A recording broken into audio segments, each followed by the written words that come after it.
ఇళ్ళు విషయంలో కూడా బాగా పాత పడిపోయిన ఇళ్ళు తప్ప పెద్దగా నష్టం కూడా జరగలేదు. కానీ విపరీతమైన పంట నష్టం జరిగింది సార్. అంటే ఇక్కడ జిల్లా లెక్కలు తీసుకుంటే నేను ఏ జిల్లా తీసుకున్నా కూడా వేల ఎకరాల్లోనే పంట నష్టం జరిగింది. అంటే సుమారుగా రాష్ట్ర వ్యాప్తంగా కొన్ని లక్షల ఎకరాల్లో అది వరి కానీ, మొక్కజొన్న కానీ, పత్తి కానీ, మిగతా పంటలు.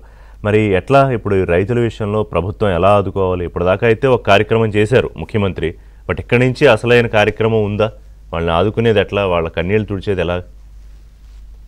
తీవ్ర నష్టం జరిగిందండి. మీరు చెప్పింది వాస్తవం. ఎందుకంటే దగ్గర దగ్గర 4 లక్షల ఎకరాల పంటలు నీట మునిగాయి అంటున్నారు. వరి, పత్తి, మొక్కజొన్న, కూరగాయ తోటలు, ఆక్వా చెరువులు కూడా నీట మునిగాయి గోదావరి జిల్లాల్లో. అసలు నెల్లూరు జిల్లాలోనే దగ్గర దగ్గర 100 కోట్ల నష్టం అంటుంది. ఈ పరిస్థితుల్లో ముఖ్యమంత్రి చంద్రబాబు కూడా కొంచెం మరి రైతు పక్షపాతి కాబట్టి ఇవాళ రేపు మరి దీనిపైన సమీక్ష చేస్తారు. కొత్త జీవోలో ఇచ్చే అవకాశం మధ్యాహ్నం ఏదో ఉన్నట్టు ప్లానింగ్ పెంచి ఇచ్చేటువంటి పరిస్థితి అన్నమాట. వరి మరి గతంలోనే మనం చూసాం, దగ్గర దగ్గర ఎకరానికి 10,000 చొప్పున ఏమో ఇచ్చారు. మరి హెక్టార్ కి 25,000 చొప్పున ఇచ్చారు అప్పట్లోనే. గతంలో ఎప్పుడూ లేనంతగా పెంచారు. ఇది ఇట్లా పంట నీట మునిగి పరిహారం ఇచ్చినప్పుడు మరి 2014-19 విపత్తుల్లో సీఎంగా చంద్రబాబు మరి అవే కొనసాగిస్తారా, ఇంకా పెంచుతారా? నిన్నే మనం చూసాం కదా, దగ్గర దగ్గర 25 కిలోల బియ్యం ప్రతి ఒక్కళ్ళకి ఇచ్చారు. అక్కడ పునరావాస శిబిరాల్లో ఉన్నటువంటి వాళ్ళకి కుటుంబానికి 3,000 చొప్పున నగదుతో పాటు మరి నిత్యావసరాలు ఇవన్నీ పంపిణీ చేశారు.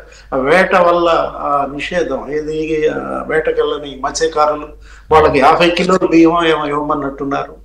ఇక అది ఏది బాధితులను ఆదుకోవడంలో ఆయన చేతికి ఎముక ఉండదు. అది కాదు. కానీ ఇక్కడ ఏంటంటే మీరు చెప్తాను, మనం అంటుంది ఏది ఈ విధ్వంసం, ఏది ఈ వినాశనం, దీన్ని ఎదుర్కోవాలి. బాధితులంతా ఇవాళ ప్రభుత్వం పట్ల, ముఖ్యమంత్రి పట్ల పూర్తి దీంట్లో ఉంటారు అనుకూలంగా. ఎందుకంటే ఆయన సంగతి తెలుసు. ఆయన 16 ఏళ్ళు సీఎం గా ఉన్న వ్యక్తి ఏ విధంగా ప్రజలతో మమేకం అయ్యారు ఇప్పుడే మనకు చెప్పారు రజనీ మేడం, మన సాహెబ్ కూడా. ఏది ఆ ఉత్తరాఖండ్ చార్ధామ్ వరదల్లో అంటే అప్పట్లో విహెచ్ను చంద్రబాబు ఎయిర్పోర్ట్ లో పోటీ పడేవాడు. విహెచ్ చంద్రబాబుని, హనుమంతరావు గారు ఏంటి ప్రతిపక్షంలో ఉన్నావు, నువ్వెందుకు పంపుతావు ఫ్లైట్ అక్కడికి, మేం కదా తీసుకురావాల్సిందని దగ్గర దగ్గర అంటే ఈయన నవ్వేవాడు. కర్నూలు వరదల్లో కూడా ఏది 2009 ప్రతిపక్ష నాయకుడిగా ఈయన ఉన్నారు. అలాంటి పరిస్థితుల్లో కూడా అసలు ఈయన వెళ్ళేదాకా కర్నూలు సిటీలో 5-6 అడుగుల ఎత్తున మేట తీసిన పరిస్థితి లేదు. అంటే ప్రతిపక్షంలో ఉండి కూడా ఏ విధంగా మరి ప్రభుత్వంతో పనులు చేయించాడు అనేది మన కళ్ళ ముందు ఉన్నటువంటి ఉదాహరణ. ఇదేమి ప్రతిపక్షం అండి? రే జగన్మోహన్ రెడ్డి ప్రతిపక్షంగా ఇది ఒక అవకాశం నీకు, ఏది ప్రజలతో మమేకం కావడానికి, ఎవరైతే తిరస్కరించారో వాళ్ళ మద్దతు పొందడానికి మంచి అవకాశం అయితే అతను. కానీ ఆయన ఒక్కసారి కూడా ఈ 15 నెలల్లో డివిఎస్ గారు ఒక్కసారి కూడా పాజిటివ్గా అవకాశం తీసుకోలేదు. ఎప్పుడు చూసినా వెకిలి మాటలు, ఆ వెకిలి నవ్వులు, లేకపోతే ఎద్దేవా చేయడాలు, ముఖ్యమంత్రి వయసు గురించి మాట్లాడాలు, నీ మొహం చూసి వస్తారా రాష్ట్రానికి అంటాలు. ఒక్కసారి కూడా ఆయన హుందాగా మాట్లాడిన సందర్భం ఒకటి చూడలేదు నేను డివిఎస్ గారు. అంటే వికృత మనస్తత్వం ఏది అదంతా ఇక అదే మనకు కనపడుతుంది, ఒక ఉన్మాద ధోరణి అన్నమాట. ఆయన ఆ వయసులో ఆయన ఎంత కష్టపడుతున్నాడని, నీ వయసుకి నువ్వు ఏ విధంగా ఉండాలి, జనంతో ఎంత మింగిల్ అవ్వాలి, జనానికి ఎంత దగ్గర అవ్వాలి. అరే అసెంబ్లీకి వెళ్ళవా, శాసనసభకి నువ్వు ఎగ్గొడతావు.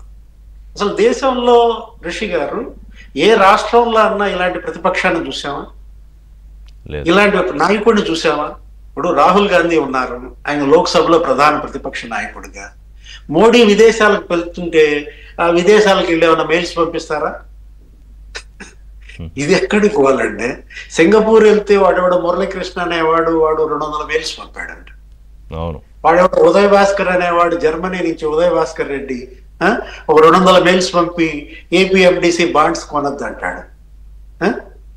అసలు ఇదేమి ఉత్పాతం, ఇదేమి ఉన్మాదం నాకు ఇక్కడ ఎప్పుడు చూడలేదు. ఇప్పుడు తమిళనాడులో అన్నాడీఎంకే ఉందండి ప్రతిపక్షంగా, స్టాలిన్ ప్రభుత్వాన్ని ఇలా ఇరకాటంలో పెడుతోందా?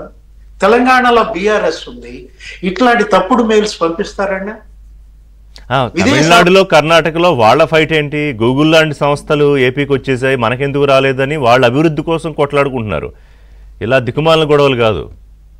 ఆ, ఏది ప్రజాసేవలో పోటీ పడాలి కదా.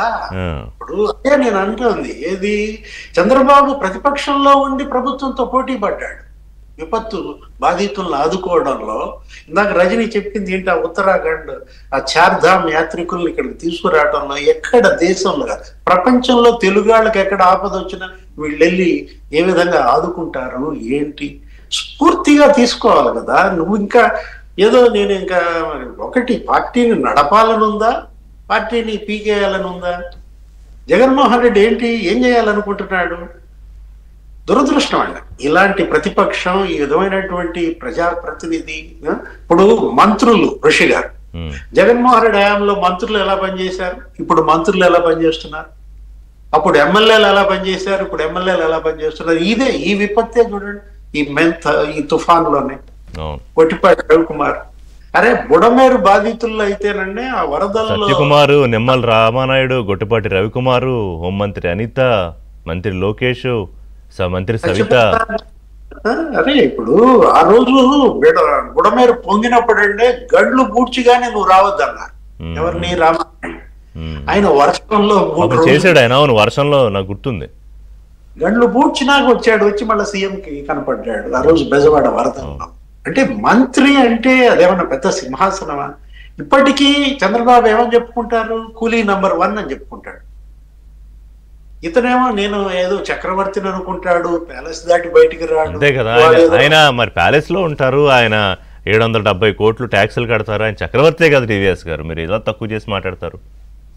అంటే ఒకటి ప్రజలు ఇవాళ ఏం కోరుకుంటున్నారు నీ నుంచి, నువ్వు వెళ్ళవు, నీ వాళ్ళని వెళ్ళనివ్వు, ఆ 10 మంది ఎమ్మెల్యేలు వెళ్ళనివ్వు. అరే సేవలో పోటీ పడండి అయ్యా, బాధ్యతని నిర్వర్తించండి. ప్రతిపక్షంగా బాధ్యత, ఇంత బాధ్యత రహితుడిని మనం చూడలేదన్నా. రజనీ గారు, పార్టీ పట్ల బాధ్యత లేదు, ప్రజల పట్ల బాధ్యత లేదు, కుటుంబం పట్ల బాధ్యత లేదు, తల్లి చెల్లి పట్ల బాధ్యత లేదు. ఏదైనా ఒక రేర్ స్పెసి జగన్మోహన్ రెడ్డి. రజనీ గారు, వరద వెళ్ళిపోయాక అనివార్యంగా బురద మిగులుతుంది. ఆ బురద అంతా ఎత్తుకోవడాలు, పోసుకోవడాలు, ఆ బురద ముందే వచ్చేసింది.